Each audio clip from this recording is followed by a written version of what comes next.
38, c'est le nombre d'hématomes qu'a sur les 2 jambes et sur les bras un élève de 13 ans scolarisé dans le collège Joseph Cressot à Joinville. Les faits remontent au 9 septembre. Un élève de 3e a été victime d'harcèlement scolaire par un autre camarade de 4e.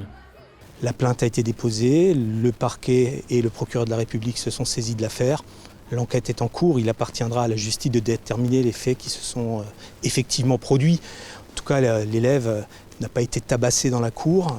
Aucun adulte n'a été témoin de ces événements. Aucun adulte du collège n'a été rendu confident de ce qui s'était passé. Donc voilà, on traite dès qu'on a l'information et je tiens à dire que l'établissement, la direction, mais aussi l'ensemble des personnels, la CPE, l'infirmière, ont réagi de la manière la plus efficace possible. Les coups ont été dévoilés à l'établissement le lundi 12 septembre. La gendarmerie a enregistré la plainte et 3 jours d'interruption totale de travail ont été établis pour l'enfant victime. Nous avons contacté la famille de la victime qui ne souhaite plus s'exprimer sur l'affaire. J'ai quand même un enfant qui est très réservé, qui n'expose pas énormément ses sentiments. Il a gardé tout ça pour lui durant 5 jours, il n'en a pas parlé à un adulte référent, il a demandé au garçon qui le tapait pourquoi il faisait ça, il a dit que c'était comme ça, il n'a pas donné de raison valable, il n'y en a jamais d'ailleurs.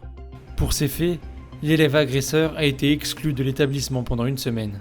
Sachez que la victime, évidemment, est accompagnée. Elle est revenue lundi matin au collège, elle est restée au collège.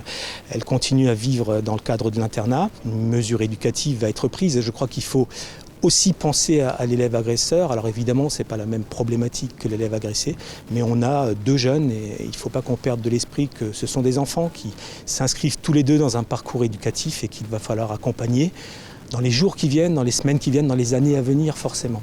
Pour l'heure, l'enquête suit son cours et les interrogatoires également. Aujourd'hui, les 2 adolescents sont au sein du collège et de l'internat, à quelques kilomètres du collège.